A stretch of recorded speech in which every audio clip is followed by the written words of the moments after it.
right, so it says we're live on the... You can't turn your phone while live. Oh. Let's see. It says turn my phone. Well, here's what we'll do. How about that? Yeah, I have to have my computer up there for Jackson's service. And I've got the phone down here. I don't know what I'm doing.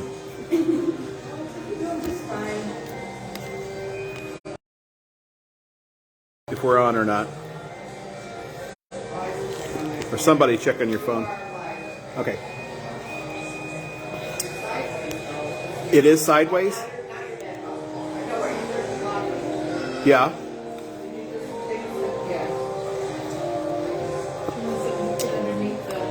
Yeah, I'm going to need something to keep it level. Otherwise, it's going to flip over.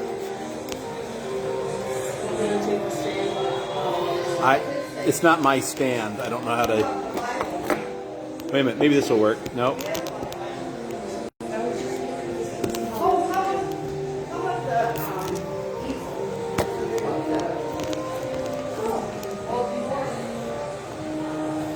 Oh, no, nothing that big. No. I just need a small thing just to hold it so it doesn't flip like that.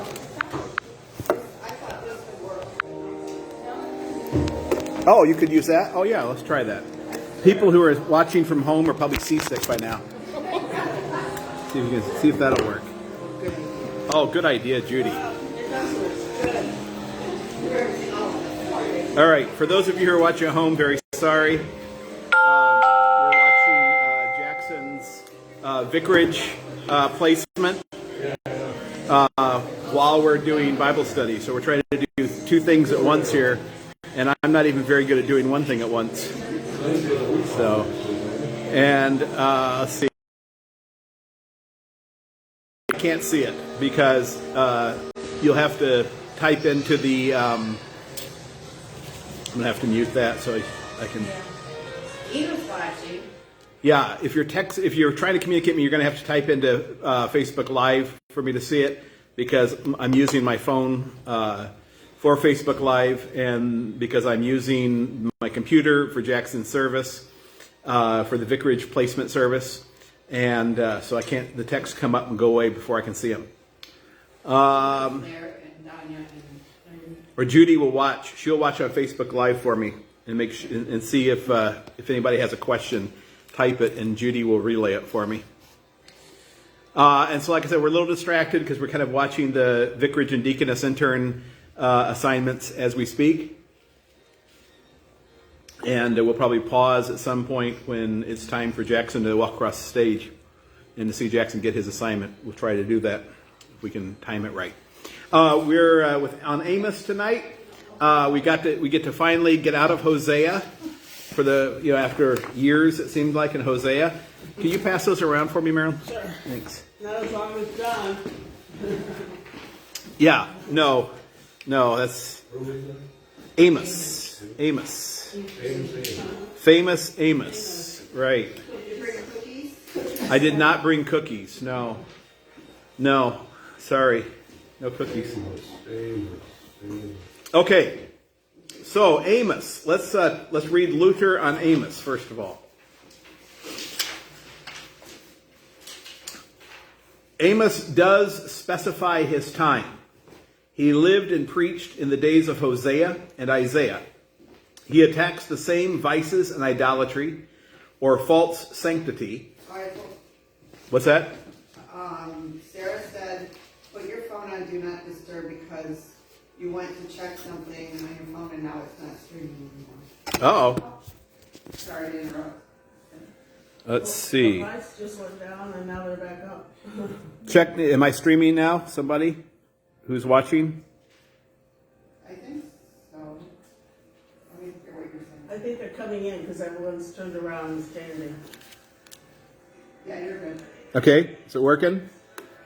Yeah, processional hymn. All right. Yeah. All right. Awake my heart with gladness. Yeah. Okay, so Amos does specify his time. He lived and preached in the days of Hosea. Second paragraph. He is violent too. and denounces the people of Israel throughout almost the entire book until the end of the last chapter, where he prophesies of Christ and his kingdom and closes his book with that.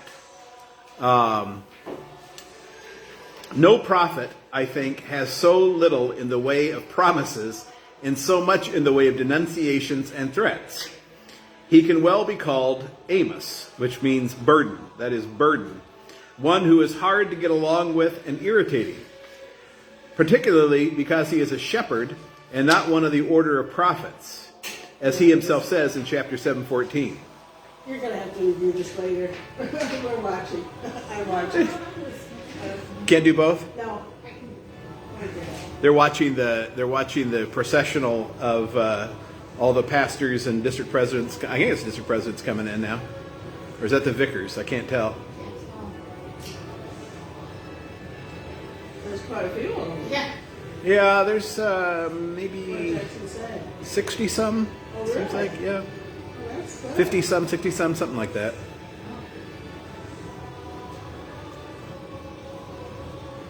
I believe that's the faculty that came in Yeah, first. I would say so. I don't know if the district presidents are there. Who's going to sit in the seats? Where's Jackson? Do they come in alphabetically, I wonder? Usually, yes. There's an older guy. You should see him soon.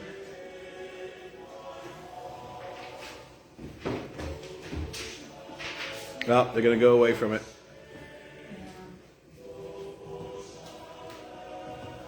Who's coming in?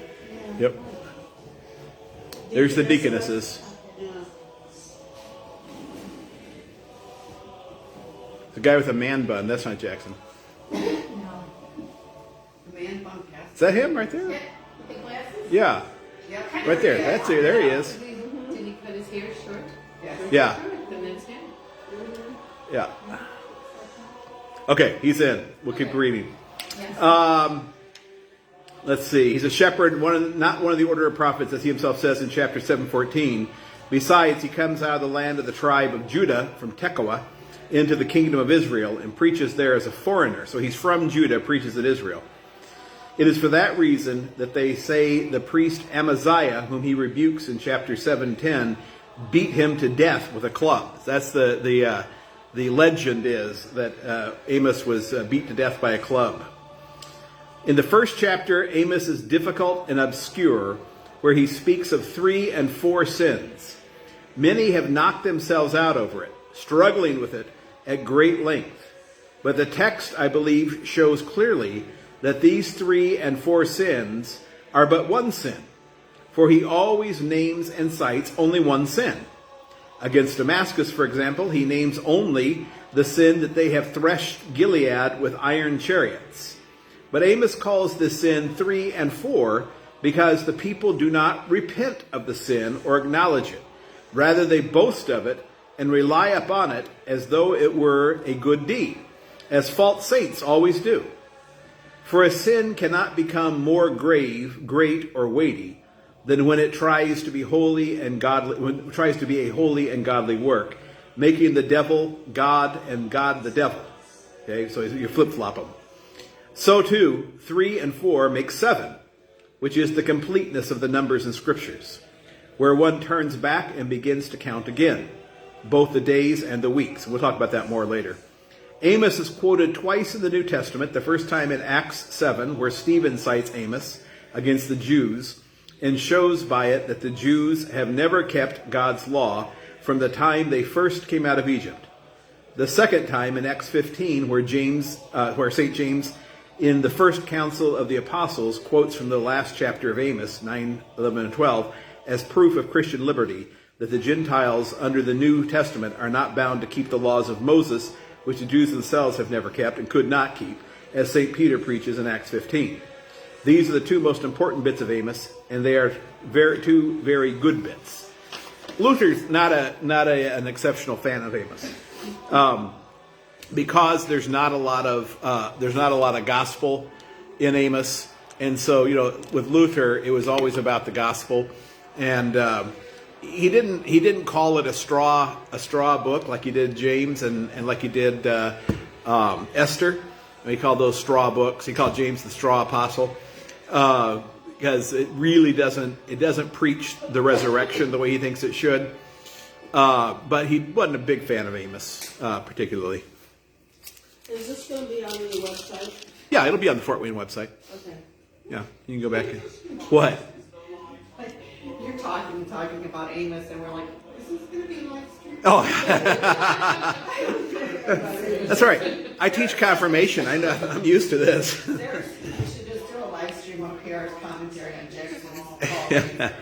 I tried to figure out how we could live stream it, together with the class on the website, and no one could figure out how to do that. And Randy's So. got some music live streaming too. We could all turn our Oh, we could just watch that instead. Oh, okay. Just watch this instead. Because the people at home who are tuned in are looking for Bible study. Well, Sarah said we give them the choice of listening to PR talk versus watching Jackson's ceremony. The choice is clear. But she didn't say which choice she'd make. She just said the choice was clear. She said we're given the choice of listening to PR talk versus watching Jackson's ceremony. The choice is clear. It won't go down. Watching Jackson ceremony. She said turn the camera so it's you could put your camera over there and then it could be in the background. Yeah, that'd be good. Who's on our Bible class? Who's on? Danya, Sarah, Dina, Larry. They're not watching this? No. Danya has seen this. You muted it. I did mute it. Take control of the room. I did mute it. I know. We'll put I it- think this is important too. We'll put it back up when they start calling him across the stage, so we can see Jackson get his assignment. Okay, there's if you have a study Bible, it has a little section in here that I like. It's called Reading Amos.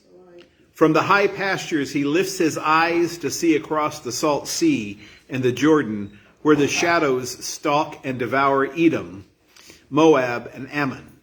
Turning toward the sunset, he sees the distant peak of Mount Carmel, the coasts of Philistia, and the way to Egypt engulfed with reddish light.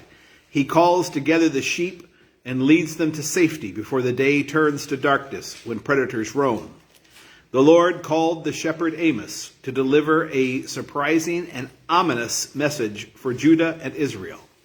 In his prophecies, Amos pictured the Lord angry, crouching and focused like a lion, stalking the sinful, carefree nations. The kingdoms were prosperous when Amos preached, but his prophecies of destruction were rapidly fulfilled by the invading Assyrians, who besieged Samaria within a few decades. Okay, one thing to know is that liberals love Amos, but they miss the point, as they do with many of the prophets. If you think that Amos is all about loving each other and being fair and sharing our sandwiches, you're wrong. Okay, the liberals love to make Amos into a social justice prophet, where that's what matters is social justice. Because that's their big watchword. Nor is Amos's point to denounce the status quo in and of itself, nor to denounce religious rights in and of themselves. They like to set Amos up as the one who stood up against the man. In those days when and remember we've talked about this with regard to Hosea some, but Amos is the same time. Things are pretty good. Things are prosperous, and so the liberals love to make Amos the guy who comes in and stands up for the poor and the downtrodden, which he does, but that's not his main point. Amos's message is not significantly different from his predecessors, Joel, Obadiah, and Jonah, or even Moses and Elijah. You can go all the way back to Moses and Elijah and hear the same message. His examples may have differed, but not the message. So the prophet of justice is what he's called in many liberal publications, as though social justice were the issue at hand. But to understand mishpat, mishpat is the word that is translated as justice, right? To understand mishpat as social justice is to put a modern secular sense on the word, which is what many people who get the scriptures wrong do. They pull the scriptures out of their context and try to drop them down into the 21st century and say, well, see, it's obvious what God's saying. You know, these things were written at a time, okay, to a people. And you have to understand what they meant to those people at that time before we have any hope of understanding what they mean for us. Okay? So to say mishpat is talking about social justice, there was no such idea as social justice in those days. And when I talk about social justice, I'm talking about this concept that that nobody should be poor, that nobody should be hungry, that our job as the church is to make sure that the whole world is equal and that everybody has everything. And that's largely what modern liberal Christianity teaches all the time. And you're supposed to feel guilty, by the way. It's a buzzword for critical race theory. Yeah, right. Yeah, it is. Jewish lives matter. Yeah, you're supposed to feel guilty because not only are you all white, and you should feel like dirt for that in the first place, but you all have money, and that's just terrible. You're white and you have money, and you probably have some power in your world too, and that's just terrible. That's social. The modern definition of social justice is saying that's bad, and we have to elevate everybody who is not whatever you are to make you equal or even better than, because really you should suffer for a while because you've been white for a long time and you've been rich for a long time and you've been powerful for a long time. You should suffer for that. Okay? That's not what Amos is talking about.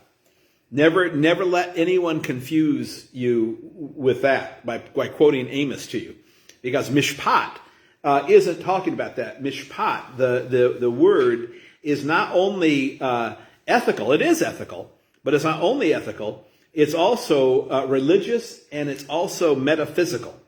There is no capability of being just outside of God's grace. If you want justice, you have to start with God's grace. You can't work your way into God's justice. You can't go to South America and build huts and find God's justice. Okay? That's a shot of the cross up there. Apparently the camera people are bored. See, what are they doing here? This is a Jackson break. Okay, they're singing. Real justice is solely a result of God's legal work in salvation. Okay, so if you're going to talk about justice, you have to talk about God's legal work. And salvation is a legal act. It's not a mushy feeling act. It's not like God was up in heaven and felt bad about the whole thing. We were getting what we deserved. And God is totally just with that. That's exactly how God operates. You do, you get. Okay? You do well, you get well. You do poorly, you get poorly. This is the way it is. And if you don't like what you're getting, then change your behavior. That's how God operates. But we couldn't pull ourselves out of the hole. There was no way that we were ever going to be able to right the wrong of disobeying God. Which, by the way, is when people say grandma died and she's an angel now, don't ever let people demote grandma. Okay? That's a demotion. God didn't save the angels. The angels screwed up. They disobeyed him, and the ones that disobeyed him went to hell. That's it. Boom. Done. End of discussion. Okay? God chose us to be saved. He gave his only son to die for us. That's huge. Okay? That's huge. He didn't do that for the angels. I said that one time to a class, and they all got off on, it was a high school class, and all the girls were very upset with God. Because the angels are so sweet. Oh, yeah. How could you send those sweet angels to hell? Okay, let's look at Ezekiel. Let's look at and find out what angels really are. And Daniel. Ezekiel and Daniel give a different picture of the angels. Yeah, they're terrifying. You see an angel in your bedroom at night, you're not going to sleep for a long time. They're terrifying. Angels are terrifying beings. God's justice is solely a result of God's legal work in salvation history, both justification and sanctification. Okay, justification is, Danya says Michael has a sword. Yes, thank you. He also rows a boat ashore. Hallelujah. Yeah, hallelujah. Hallelujah. The first reading. Okay, see, they're going to give you captions there. You just have to look up 1 Peter 1, 10 and 60 on your own. Let's follow up. Justification is the act of making us just. Okay? Mishpat is the word there. Are they reading Timothy Okay. and Titus too? I don't know. Maybe they'll read all of them. All the pastoral epistles. At Fort Wayne, it wouldn't surprise me. So justification is the act of making you just. It means to make just. That's what the word means. That happened when Jesus died on the cross, right? All of your sins were paid for by his life and soul. Sanctification is the act of making you holy. That happens both immediately and over time. At the moment of your death, you are holy enough to go to heaven. You are made holy because you wear the holy robes of Christ. The reality is, though, is that while you're still here on earth, you still struggle with the old sinful nature, the old Adam. Okay? And so that process of sanctification is an ongoing process as well. That people are working to become more holy. How do you work to become more holy? What do you do to become more holy? You feed your faith. Okay? You don't go build huts in South America. That's not how you get more holy. It's a wonderful thing to do. I'm not saying it's a bad idea to help people who need housing. That's great. It's also great to volunteer at the food pantry. It's also great to go to the soup kitchen and help out there. Those are great things to do to help people who've had tornado damage to their home or flooded or whatever. Those are great things to do. Has nothing to do with sanctification. That's not how you make yourself more holy.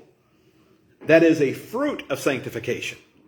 As you become more and more sanctified, you will do more and more good works. It flows automatically. Just like if you fertilize, if we had bothered to water and fertilize those plants back there, they wouldn't look like that. You know? I mean, that's the reality. I'm tempted to take that plant and put it in my office because every year during confirmation interviews, we talk about this.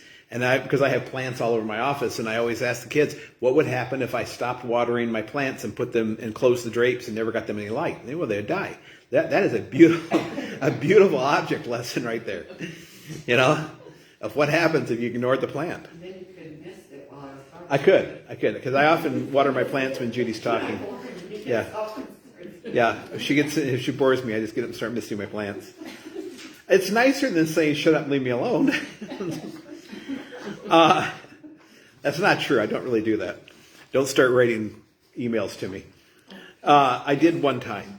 Yes. Along the line of what you're saying, this reminds me like where the Catholic Church, a lot of the people got very much into like the social justice part and like wanting to like help everyone, but some of them were like neglecting their spiritual life Right. and their sanctification. That's what this Right. reminded me of when you said that. Right.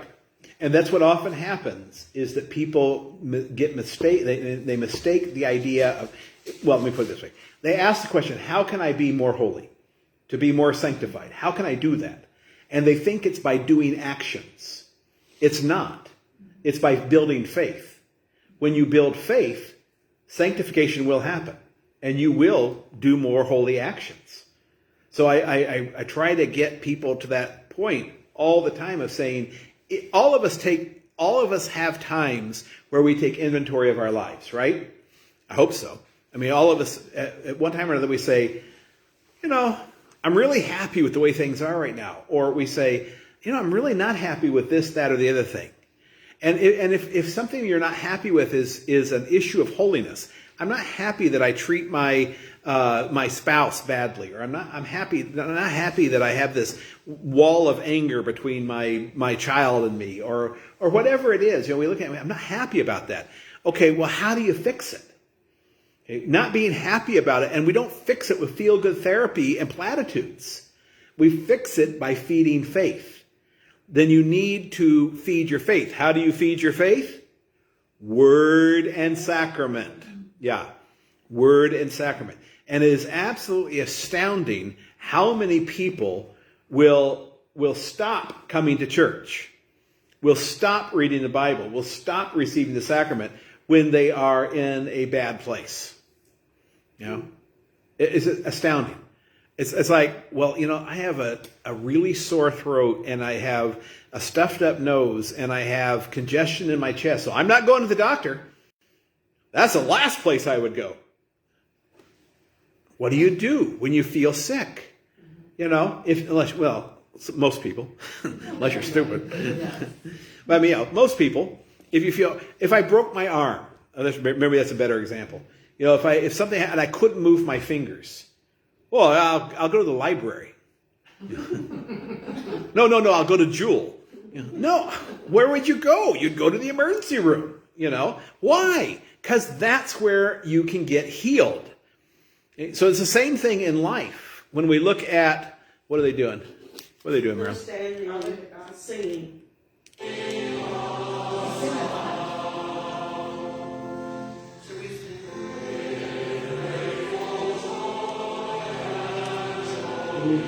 The acoustics in that place are phenomenal.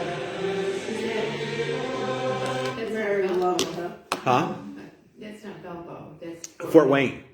Fort Wayne, and the chapel was designed by a guy who I think he was Norwegian, and so I think the whole campus was designed along this line. It looks like it's very plain. It's very, you know, Norwegians are very plain, you know, nothing flouncy, and you know, and so, but the acoustics are phenomenal in that chapel. I mean, it's just you could stand behind that altar and whisper, and you can hear all the way to the back. It's hard surfaces, and just, you know, you'll notice there are no cushions on their pews. I'm surprised there's even carpet because Mary would get rid of I don't think there's any carpet. That's not carpet. Okay. I don't think. That's like, obviously stone on the steps. Up on the steps. It's all. You mean down the aisle? Beige? Yeah, carpet. No, I don't think so. I think it's just it's a hard floor. Why don't we text Jackson, man? Yeah, yeah. We were just wondering. We realize that you're getting your vicarage assignment, but we're just concerned. We're worried about, is that carpet on the floor? He would probably answer too, knowing Jackson. Yeah. So yeah, no, I don't think so. I think it's stone floor because I served at the church in Louisville that I served at was designed by the same guy, and it's solid concrete everywhere, which makes for phenomenal services. I'm sorry, Sue, you didn't probably know what we were doing, did you? I finally figured it out. Yeah. Mr. Jackson. Yeah, he's our seminarian, and he's getting his vicarage assignment. In the Lutheran Church Missouri Synod, you go 4 years to undergrad and 4 years to graduate school to be a pastor. The third year of graduate school is called a vicarage, and you are sent, usually this third year, you're sent out somewhere in the country or even in the world, and you are placed for 1 year under another pastor to serve as like an apprentice. You do that for a year, and then you go back to the seminary for a year. Yeah, and then after that, then you have this is called the Vicarage Assignment Service, where they're assigned wherever they're going to go in the United States or in the world to serve. And then next year, he'll go through the call day, which is called call day, and it's when they receive their call as a pastor to a congregation. Are they gonna actually show Jackson up close? Yeah. Eventually, they'll eventually. Okay. Do you know Yeah. him? No, you know I do. Yeah, he's the pastor, in Moline, and I'm trying to remember how I know him. Oh, I know how I know him.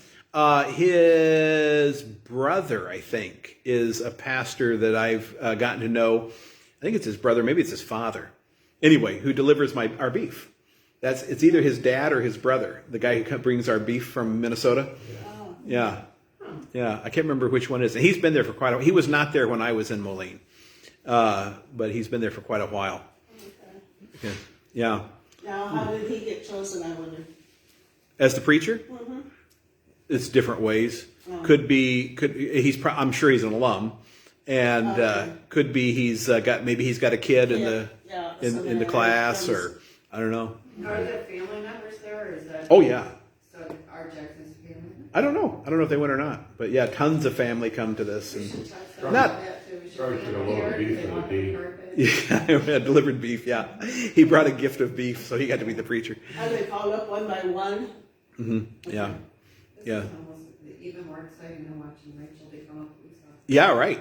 Yeah, yeah. It's a pretty big to do now. Nowadays, these guys, they're not kept in the dark. Back in my day, we knew nothing until we heard our name called, Yeah. either for vicarage or the call. Nobody knew anything. It was a well kept secret. Now they let them know because Oh, they just they know ahead of time? yeah. Now they tell them. Yeah. As far as the vicarage goes, how do they decide who goes where? Presidents, the council of presidents makes all assignments and all calls. So they like know the individuals and then they know Interview where them they're best maybe? suited? Or what? Not usually. You don't usually interview directly with the presidents. You interview with your dean and with your placement director, and then they make recommendations. So the way it happens is the people at both seminaries get together and have a meeting, and they go through all the people who need placement or calls, and all the churches that are either calling a pastor or asking for a vicar. Okay, and then they go through and they slot everybody. Everybody gets in the slot. Then it goes to the Council of Presidents, and the Council of Presidents goes over the whole slotting thing. Well, some presidents want this person here or that person there, or they think this is not a good place for this guy for some reason, and so then they fight it out, among them. So they have to know these people. They have to know. They know of them. Yeah, I mean, your district president should know you. So when I was, say for instance, when I was being slotted. I don't know about my vicarage because I don't know what that's kind of anticlimactic. But my call, I was moved 4 times. Okay, before we ever got to the service. Oh, yeah. So the first place I was put was Messiah in Seattle. Okay, well then back in those days, remember Canada was part of the Missouri Synod. It wasn't a separate church body. It was the Lutheran Church Missouri Synod of Canada. Mm-hmm. Well, Canada was part of the process. So the 2 seminaries in Canada met with the 2 seminaries in the United States, and the 2 seminaries in Canada said, there's only 2 calls in the Northwest, and we get them because we need those calls. So I got bumped out of Seattle, and I got put into a place. I think it was Grand Junction, Colorado. And then so they everything was settled, and then we went to the Council of Presidents, and the president of the Rocky Mountain District said, that church called from the field, and that guy just accepted. So which you're not supposed to do, but they did. And so then I got bumped out of Colorado, and I got put someplace, I think it was in South Dakota. Can't remember where it was now. And my president, which was in those days was the Southern District president, looked at it and said, no, this guy has a wife and has debt from school. He can't, and they're paying nothing. He can't afford that. He'll go broke. He won't be able to eat. And so he said no. So he pulled me out of there. And so then I was floating around for a while. And finally, the placement director at the seminary said, he's going back to Messiah in Seattle because, this in Canada can figure out what to do.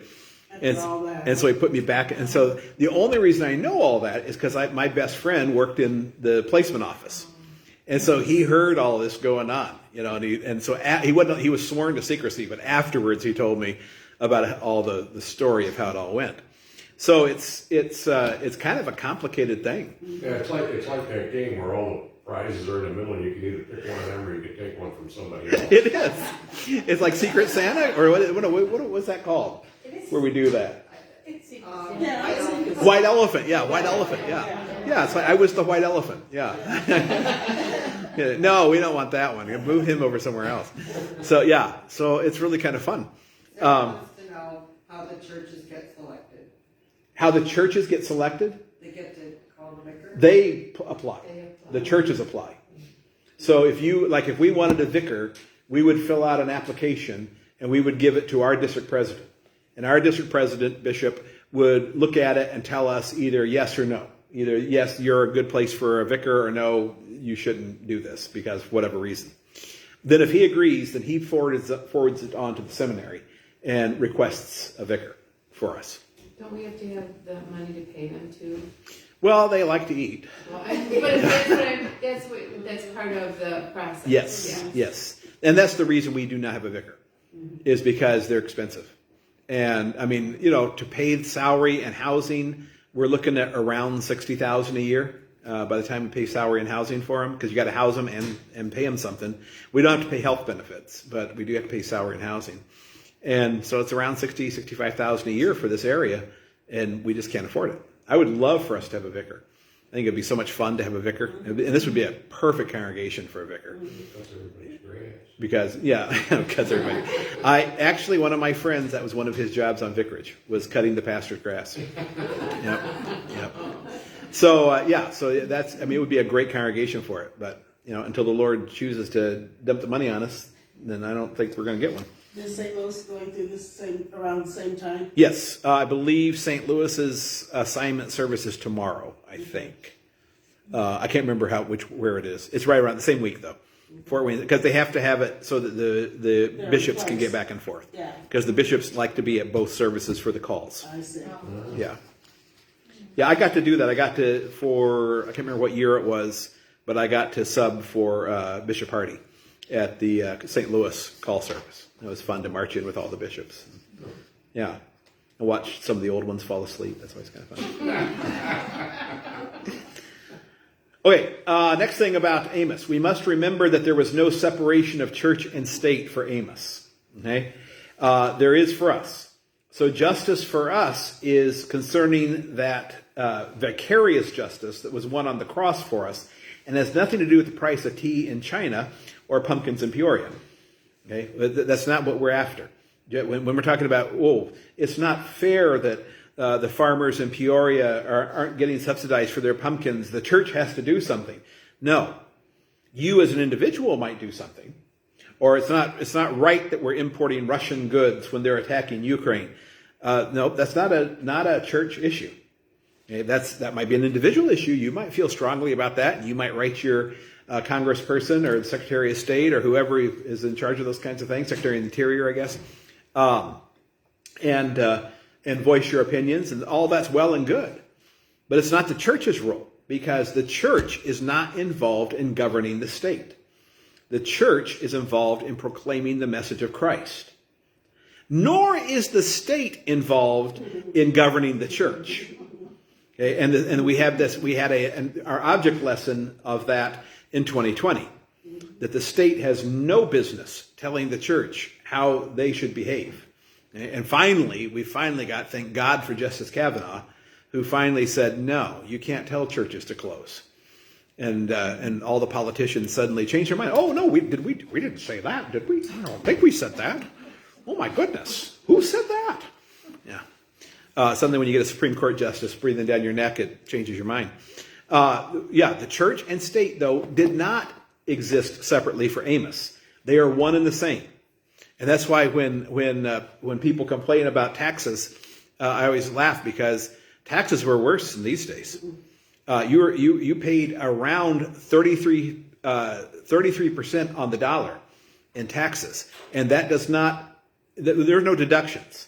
It's not like, I'm in the 33rd tax bracket. I only paid $1.95 because I have all these $400 million in deductions. No, it's like you get paid $100, you pay the state $33.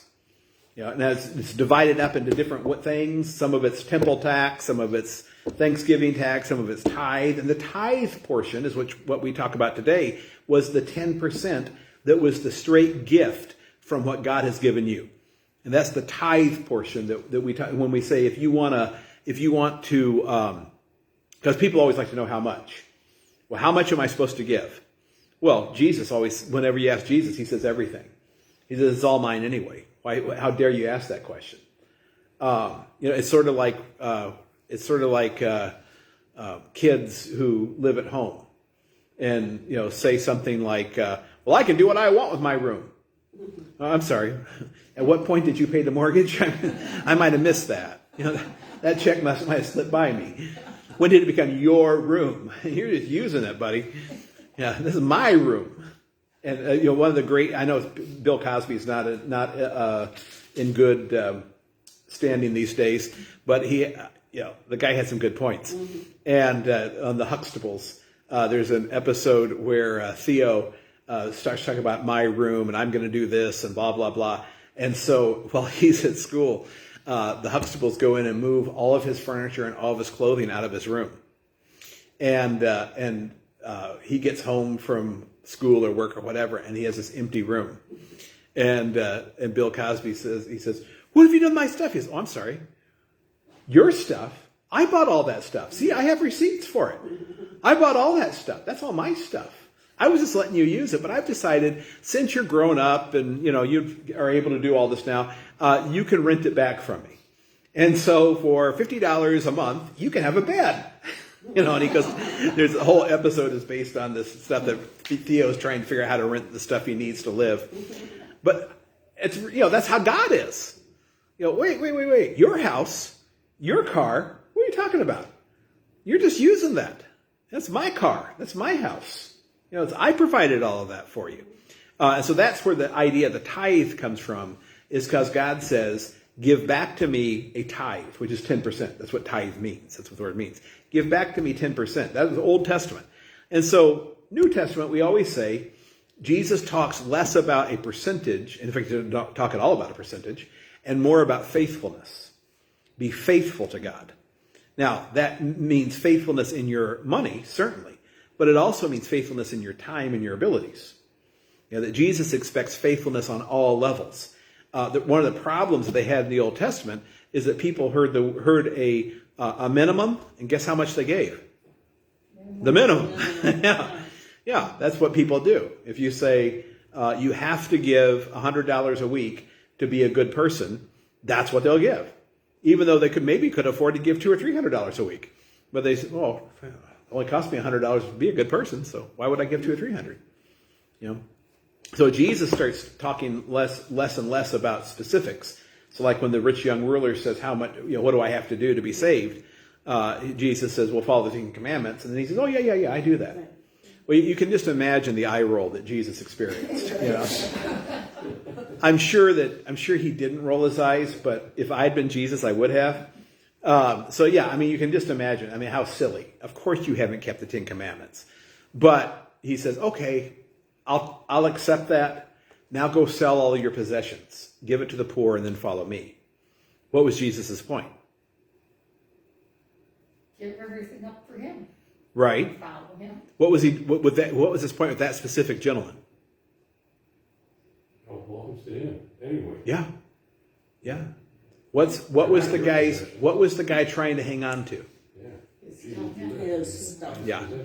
What do I have to do to be considered one of your followers? What's the least? And that's really what we're asking. When we ask that question, how much do I have to give? We're asking, what's the least I have to give? We're not really asking, how much can I give? We're saying, what's the absolute least I have to give in order to be considered a good person, in order for God to be pleased with me? And if you ask one of those questions, Jesus is going to say, everything. It's all mine anyway. How dare you hold on to it? Now, we have to recognize that God has given us X amount of resources and X amount of responsibility. So I had a young couple, and I usually talk about tithing and in the part of financial management when I do premarital. I talk about financial management and tithing and things like that, and how marriage is a really important time to take a look at what your assets are and how you're giving them, how you're giving of all of your assets to God, because you're combining two households, and you got to figure out, what are we going to do with all this? And one young couple, they were really young. I can't remember how young they were, but they were like maybe not even 20 yet. And they got very excited about it. And the next Sunday, they bounced a check at church. They were so excited about giving. And the financial secretary who did the accounting, she comes into my office and she says, "What did you tell these folks about giving?" Same thing I always do. Why? You might want to rephrase whatever you said to them. You might want to soften it a little. because this was just kind of, and it was not even a huge check. It was like $50, but it cost them, like $15 for a, fee, and it was terrible. So I had to go back to them and say, let's talk about responsibilities to everybody, not just God. That God expects us to be responsible to everybody, including our landlord, including our family, and He gives us all these resources and we have to use them. Some of that He expects us to give back to Him, but let's not bounce churches. It's Checks nice and churches. that you learn how to make create life out of the dust of the earth. Yeah. But get your own dirt. Right. Yeah, exactly. Yeah. Get your own dirt. Right. There is little personal information on Amos. The shepherds of Tekoa were about 12 miles south of Jerusalem. He's a native of Judea, but preaches almost always to the north, to Israel. The south never abandoned its claim on the north. That's why he does that. The southern kingdom never abandoned their claim on the north. They recognized that the north was trying to pull away from them, but they never recognized the north as a separate kingdom. His rural background does not mean that he is uneducated. Sometimes he's been again, often by the liberals, he's been presented as this kind of country bumpkin shepherd, who doesn't know much. And look what God did with this, this poor old nincompoop who's out in the field taking care of sheep. His Hebrew is superb. Really, the Hebrew in Amos is probably second only to Isaiah. It's superb classical Hebrew. So he had to have been educated somewhere, regardless of whether was he really a shepherd in Tekoa, or did he just call himself that, or had he done something else previously? We don't know, but he knew his P's and Q's when it came to Hebrew. Amos wrote during a time when the economy was flourishing, like I said earlier. And of course, when the economy is flourishing, what do people take that as a sign of? God's favor. God must love us. Yeah, look how rich we are. What do we got going up here now? I don't know, let's say. Are they still singing? Sing song. Those Fort Wayners. Man, they sing a I like lot. to sing. I said I'm going to have a lot of songs at my They even have songs for polishing their jackboots and riding crops. What? I'm making fun of. I'm being mean about Fort Wayne. Rob talked about giving during his fieldwork parish during seminary, and he forgot to consider food for us to eat. I asked him how we're going to eat. His look was priceless. I didn't forget. She always says that, but it's Danya. I didn't forget. I was dealing with a Roman Catholic who thought that putting $1 in the plate once a month was good enough. I'm going to sing in the litany. Okay, now. Yeah, Danya, my wife. She knows Danya. Believe me. Oh yeah. So that was Two Roman Catholics. people saw this as God must be happy with us. Amos warned them of the rot under their veneer. Okay, that's Amos's warning. Is don't look at your veneer and think that everything's peachy because you got dry rot underneath it. If you got a dry rot, a floor that's dry rotted, you can paint all the varnish on it you want, and sooner or later that floor is going to collapse. Okay, it's never harder to preach the law than to people who believe that they are righteous in themselves and have no real need for a God. Okay, the hardest people to preach the law to are people who have everything and they don't understand. What are you talking about? I don't need God. I'm not here to hear about what God expects from me. I'm here to hear about what a great person I am.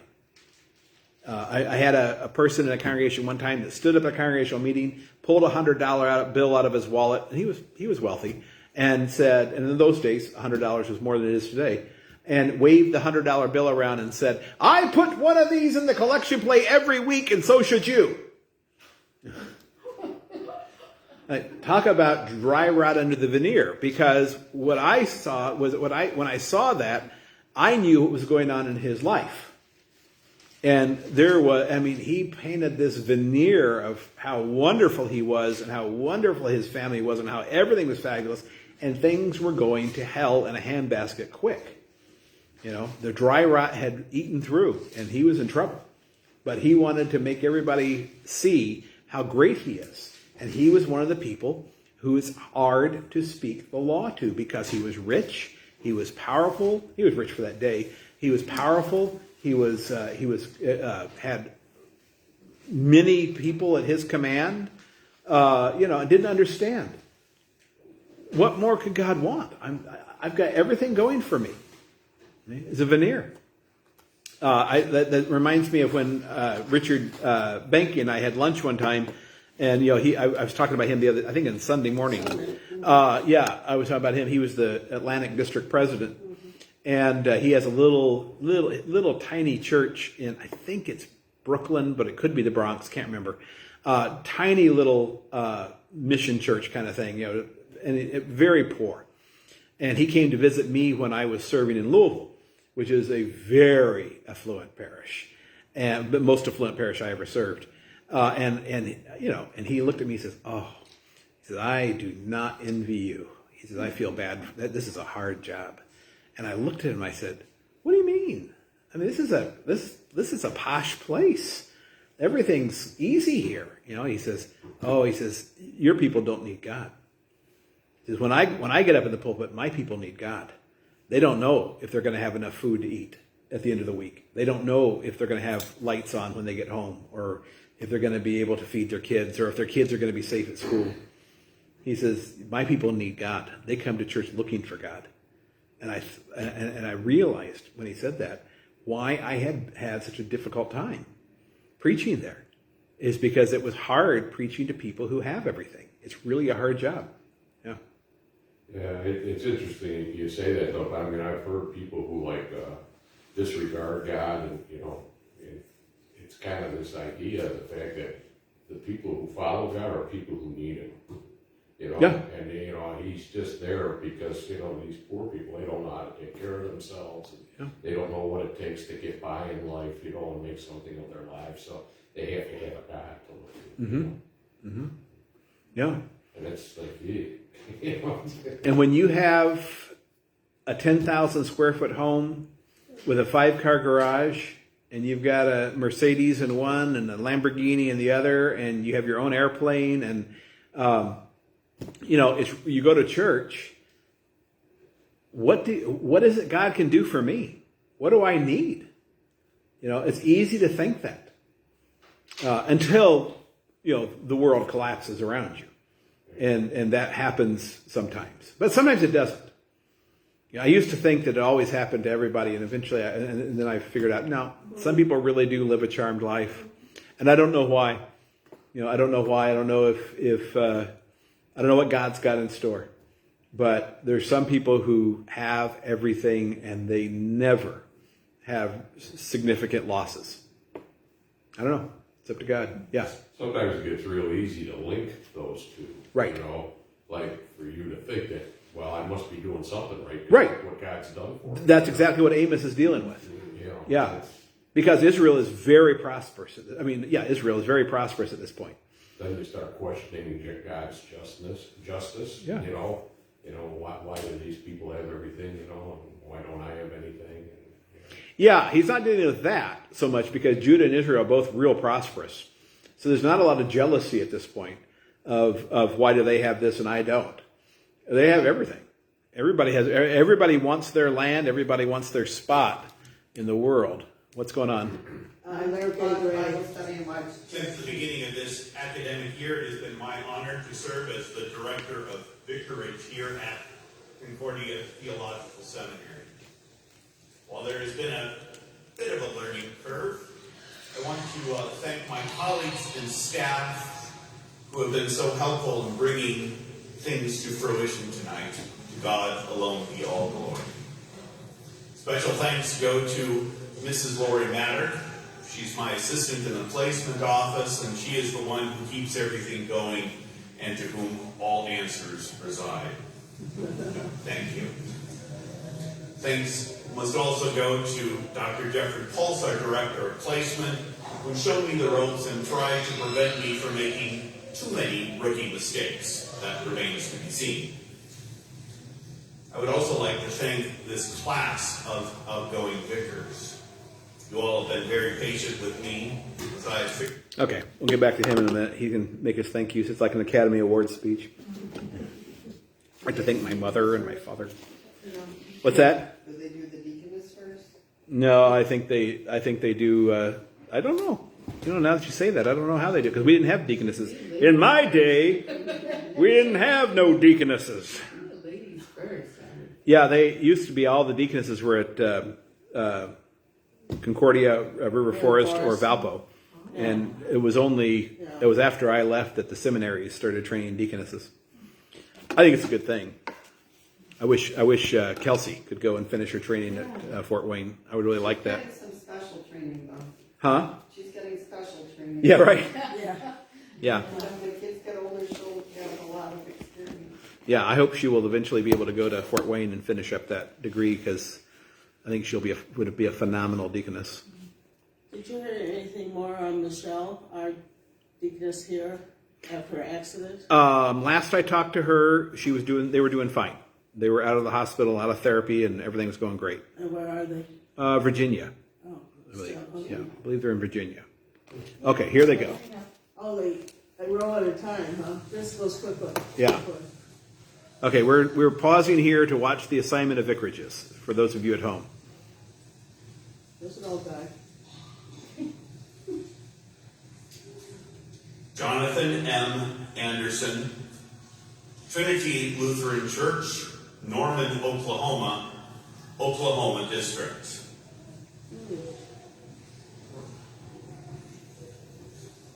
Jefferson M. Arnold, St. John Evangelical Lutheran Church, Columbia City, Indiana District.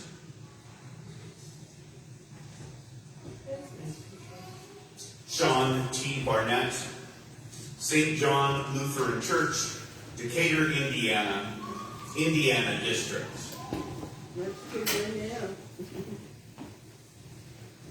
Matthew Actually, you know what? G. Carlson. We're going to close for tonight. We'll get into Amos 1 next week because by the time we get to Jackson, it'll be past 7. And so we'll close with prayer. The Lord bless us and keep us. The Lord make his face shine upon us and be gracious unto us. The Lord lift up his countenance upon us and give us peace. Amen. Good night.